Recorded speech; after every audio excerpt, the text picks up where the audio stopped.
Абу Алия деген адам Куран менен даражасы көтөрүлгөн. Абу Алия айтчу эле, Куранды үйрөнүп жаттоодо 5 аяттан баштагыла. Ушул жол менен жаттоо силерге жеңил болот. Бул нерсе Куранды жаттоодогу эреже. Жаттаганда көп көлөмгө умтулба. Көп жаттайм деп умтулба. Ким көп алып жаттаса, андан бат эле унутулуп калат. 5 аят болсо дагы жаттагын. Мен дайыма айтып келем.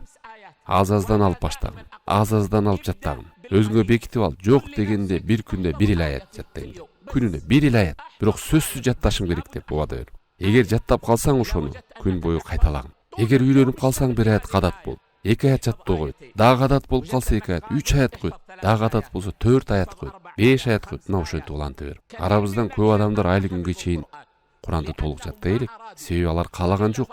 Болбосо Аллах Таала бул Куранды жаттоону жеңил кылган. Эгер сен өзүңө келишим кылып, 1 эле аят менен чектелсең, Аллахи, чектелсең, Куранды хатым кылам деп шашпай эле кой. Куранды толук бүтүрөм деп шашпа. 1 эле аят жаттайын деп убада кыл. Аллахи жаттап аласың Куранды. Анан акыры ушинтип кошо бересиң.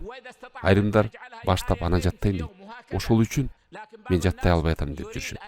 Бүгүн баштап эртең жаттайм деген кур сөз. Күндө жатта, күндө 1 аят, 1 аят.